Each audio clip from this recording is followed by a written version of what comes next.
Squid game season 3 season 2 ಎಲ್ಲಿಗೆ stop ಆಗಿತ್ತೋ ಅಲ್ಲಿಂದನೇ ಕತೆ ಕಂಟಿನ್ಯೂ ಆಗ್ತಾ ಹೋಗುತ್ತೆ. ಸಾಂಗ್ ಹುನ್ ಗೇಮ್ ನಲ್ಲಿ ಉಳಿದಿರುವಂತ ಅಲ್ಪ ಸ್ವಲ್ಪ ಜನರನ್ನ ಕಾಪಾಡ್ತಾನೆ ಅಥವಾ ಇವನು ಅನ್ಕೊಂಡಿರೋದನ್ನ ಬಿಟ್ಟು ಬೇರೆ ಏನಾದ್ರೂ ನಡೆಯುತ್ತಾ ಅನ್ನೋದೇ ಸೀಸನ್ 3. ಇನ್ನ ಮೊದಲನೇದಾಗಿ ಸೀರೀಸ್ ನ ಪಾಸಿಟಿವ್ ಕಡೆಗೆ ಬಂದ್ರೆ ಎಮೋಷನ್ಸ್. ಪ್ರತಿಯೊಂದು ಎಪಿಸೋಡ್ ನಲ್ಲೂ ಎಮೋಷನ್ಸ್ ಗಳನ್ನ ಸೀನ್ಸ್ ಗಳ ಜೊತೆ ಯಾವ ರೀತಿ ಬ್ಲೆಂಡ್ ಮಾಡಿದ್ದಾರೆ ಅಂತಂದ್ರೆ ನಾವು ಸೀರೀಸ್ ನೋಡ್ತಿದ್ದೇವಾ ಅಥವಾ ನಮ್ ಕಣ್ಮುಂದೆನೆ ಎಲ್ಲ ನಡೀತಿದ್ಯಾ ಅಂತ ಅನ್ಸೋದಕ್ಕೆ ಶುರುವಾಗುತ್ತೆ. ಅಷ್ಟೊಂದು ಸೀರೀಸ್ ನ ಒಳಗಡೆ ನಾವು ಇನ್ವಾಲ್ವ್ ಆಗೋಗಿರ್ತೀವಿ.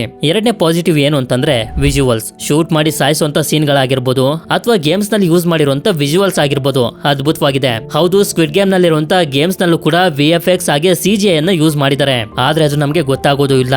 ಅಷ್ಟೊಂದು ಬ್ರಿಲಿಯಂಟ್ ಆಗಿ VFX ಅನ್ನ ಯೂಸ್ ಮಾಡಿದ್ದಾರೆ. ಹಾಗೆ ಕ್ಯಾರೆಕ್ಟರ್ಸ್ ಗಳು ಕೂಡ ಅಷ್ಟೇ. ಇದೊಂದು ಕೊರಿಯನ್ ಸೀರೀಸ್ ಆಗಿರೋದ್ರಿಂದ ಆಲ್ಮೋಸ್ಟ್ ಎಲ್ಲ ಆಕ್ಟರ್ಸ್ ಗಳು ಕೂಡ ಒಂದೇ ರೀತಿ ಕಾಣ್ತಾರೆ. ಆದ್ರೆ ಕ್ಯಾರೆಕ್ಟರ್ಸ್ ಗಳನ್ನ ತುಂಬಾ ನೀಟ್ ಆಗಿ ಡಿಸೈನ್ ಮಾಡಿರೋದ್ರಿಂದ ನಮ್ಗೆ ಆರಾಮಾಗಿ ಅರ್ಥ ಆಗೋಗುತ್ತೆ ಯಾವ್ಯಾವ ಆಕ್ಟರ್ಸ್ ಗಳು ಯಾವ್ಯಾವ ಕ್ಯಾರೆಕ್ಟರ್ಸ್ ಗಳನ್ನ ಪ್ಲೇ ಮಾಡ್ತಿದ್ದಾರೆ ಅಂತ.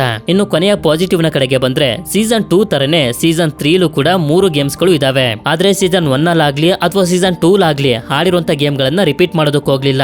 ಈ ಸಲ ಈ ಗೇಮ್ ಗಳು ತುಂಬಾ ಡಿಫ್ರೆಂಟ್ ಆಗಿರೋದ್ರ ಜೊತೆಗೆ ತುಂಬಾ ಡೇಂಜರಸ್ ಆಗಿದಾವೆ ಕೂಡ.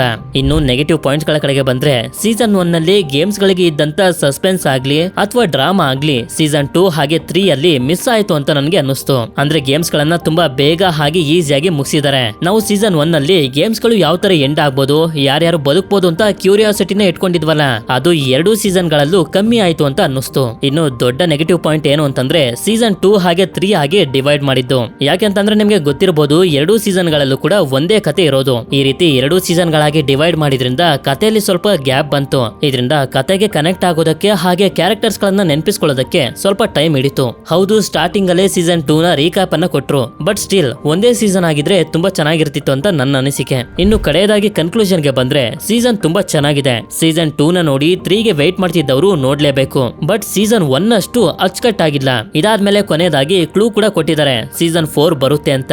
ಆದ್ರೆ ಈ ಸೀಸನ್ 4 ಕೊರಿಯಾದಲ್ಲಿ ನಡೆಯೋದಿಲ್ಲ, ಬದಲಾಗಿ ಅಮೆರಿಕದಲ್ಲಿ ನಡೆಯುತ್ತೆ ಅನ್ನೋದು ರೂಮರ್ಸ್ ಗಳು. ಇನ್ನು ನಾನು ಈ ಸೀಸನ್ 3 ಗೆ 7 ಔಟ್ ಆಫ್ 10 ರೇಟಿಂಗ್ ಅನ್ನ ಕೊಡ್ತೀನಿ. ನೀವೀಗಾಗಲೇ ಸೀಸನ್ 3 ನ ನೋಡಿದೀರಾ ಅಂತಂದ್ರೆ ನನಗೆ ಕಮೆಂಟ್ ಮಾಡಿ ತಿಳಿಸಿ ನೀವು ಈ ಸೀರೀಸ್ ಗೆ ಎಷ್ಟು ರೇಟಿಂಗ್ ಅನ್ನ ಕೊಡ್ತೀರಾ ಅಂತ. ಹಾಗೆ ವಿಡಿಯೋ ಇಷ್ಟ ಆಗಿತ್ತು ಅಂತಂದ್ರೆ ಲೈಕ್ ಮಾಡಿ. ಸರಿ, ಸಿಗೋಣ ಮತ್ತೊಂದು ಅಮೇಜಿಂಗ್ ಆಗಿರುವಂತ ವಿಡಿಯೋದಲ್ಲಿ. ಅಂಟಿಲ್ ದೆನ್ ಬಾಯ್.